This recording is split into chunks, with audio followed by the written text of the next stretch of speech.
Ahora que estamos solos, vamos a hablar de confesiones. Empecemos con una verdad estupenda que desde luego no me pertenece, pero que abre la puerta para esta charla. Y es esta. La confesión siempre se ocupa de asuntos sexuales. Y esto es verdad. ¿Qué voy a andar confesando que me robé una torta en la panadería?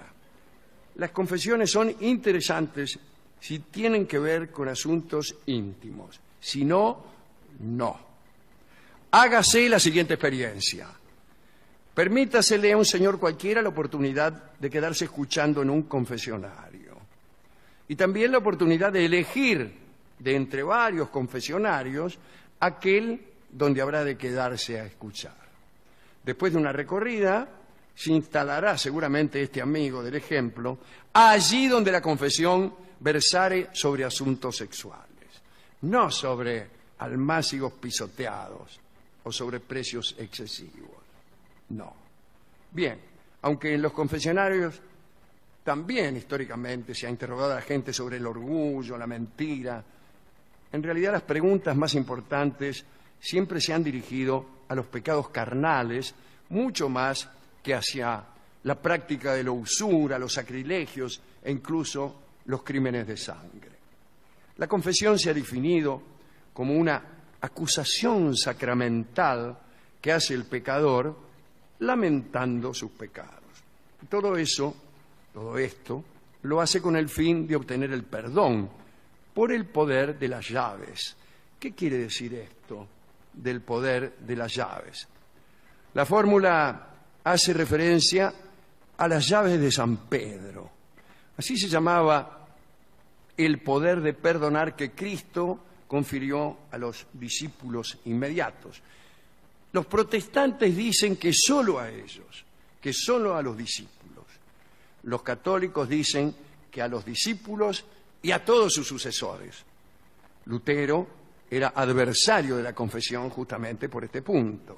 Lutero afirmaba, como se ha dicho, que solo los discípulos directos de Jesús tenían la capacidad de dar perdón y que Jesús nunca había hablado de confesión. Poco después de resucitar, Jesús dijo textualmente a sus discípulos: recibid el Espíritu Santo. A quienes perdonaréis los pecados, les serán perdonados. Y a quienes se los retuviereis, les serán retenidos. En realidad no se sabe cuándo nació la confesión. Jesús no la practicaba, no escuchaba a nadie en confidencia privada. San Pablo tampoco habló de confesión. Juan Crisóstomo habló de confesión a fines del siglo IV. Parecía conocerla él, pero no la consideró una obligación. Incluso aconsejaba a los fieles dirigirse directamente a Dios en vez de a sus intercesores. Allá por el siglo V, VI, en Egipto y también en Irlanda, la práctica se fue extendiendo. Al parecer, los monjes fueron tomando la costumbre de charlar con sus superiores acerca de sus imperfecciones y comenzaron a recibir una penitencia. Y con ese proceder se sentían revigorizados y reconfortados. En un principio, la ceremonia de confesión era pública. No era obligatoria, pero era pública. O sea, que vos te confesabas delante de todos, no en el confesionario. Decía, mire, padre, qué sé yo, la agarré a mi cuñada y a los 5 minutos era un juguete en mis manos. Bueno, no. Y todos los que estaban presentes decían eso, ¿no? Bueno, en el siglo X se sabe de obispos que al pasar por las ciudades convocaban a voz en cuello a los criminales para que se acercaran a cambiar su pecado por penitencia y perdón. En cualquier esquina, así nomás. Confesarse empezó a ser una costumbre más usual. Se dice que solamente podía uno confesarse después de los 7 años. Así se decidió en el Concilio de Letrán, allá en 1215. Algunos de los confesores eran muy permisivos y otros no, le daban penitencias terribles, vaya y venga hasta Jerusalén, qué sé yo. Algunos, como Abelardo, San Anselmo, Hugo de San Víctor, pensaban que no había ningún motivo para negar al cristiano el perdón, si el tipo lamentaba sus faltas pasadas, ¿no? Y la visión opuesta la tenían los jansenistas, aquellos tipos que polemizaron con Pascal. En el siglo XVII los jansenistas, partidarios del rigor, se rebelaron contra los defensores del laxismo, que habían terminado por recomendar que se perdonara todo. Más sí, te perdono. Se hacía muy fácil, ¿no? En alguna historia que hemos representado aquí nosotros, se contaba de un tipo, era la historia de un hombre que cometía pecados, se arrepentía, se confesaba y después pecaba a los 2 minutos. Y el mismo demonio en persona se quejaba de la institución del arrepentimiento por considerarla falta de seriedad. Bueno, ante esa actitud de los laxistas que perdonaban a cualquiera enseguida, se aconsejó a los confesores que fueran más severos y que no concedieran la absolución por más que estuviera justificada por un profundo arrepentimiento. Hay que decir que en los primeros tiempos no había ni reja, ni velo, ni ligustrina, nada. Estabas cara a cara con el sacerdote. Después del siglo XIII empezó a hacerse adentro de la iglesia, no en el boliche. Y buscaban algún lugar apartado y solitario de la iglesia. Y ahí nació el confesionario, tal como lo conocemos. Pero recién en el siglo XVI su difusión fue muy lenta, algunos no querían, algunos curas no se querían meter adentro de aquel mueble sofocante.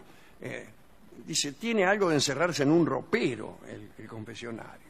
Allá en 1565, en Valencia y en San Carlos Borromeo, en Italia, se impuso la utilización del confesionario y algunos fabricantes ganaron mucho dinero. Con Barton tuvimos la idea de poner una fábrica de confesionarios nuevos, digamos, con más confort del siglo XXI, con pisos de fórmica, almohadillas para arrodillarse, etcétera, con un vidrio que el cura te ve, pero vos no lo ves a él, pero no caminó. No pudimos vender ni uno. En 1614 en Roma se ordenó el empleo de confesionarios en todas las iglesias. Se prohibió salvo para confesiones in extremis, poner te está muriendo en la cama, no va a venir los tipos entrando, el confesionario entre 7. No, ahí podés confesarte directamente desde la cama. Una pequeña historia para terminar. Allá por 1670, el jesuita Gil de Salcedo tomaba confesión a Leonor de Mendoza. La mujer era hermosa, ¿no? Y contaba cada vez que iba sus faltas, que eran todas faltas de amor. Tenía, a decir verdad, una vida disoluta. Salcedo, Gil de Salcedo, le indicó penitencias inicialmente fuertes que fueron disminuyendo cada vez que Leonor se presentaba en confesión por un nuevo pecado. Cada 3, 4 días venía la tipa. Padre, adivine. La indulgencia del jesuita era llamativa, incluso para la propia Leonor, que creyó que más que penada era acompañada graciosamente por cada una de sus faltas. Un día Leonor se presentó otra vez en confesión y Gil de Salcedo le advirtió que era él quien debía confesar algo. Le dijo que se había enamorado de ella. Leonor aprovechó para confesar que deseaba besarlo. Dice la crónica. Leonor rompió la reja y hubo entre los dos palabras amorosas y tocamientos. El problema fue que Leonor se arrepintió de esos pecados y fue a confesárselos a otro religioso. Y el otro religioso, batió la cana, lo denunció a Gil y la Inquisición cayó sobre Gil Salcedo, que marchó preso y fue excomulgado. Me encantó esta historia, digo, la de Leonor de Mendoza.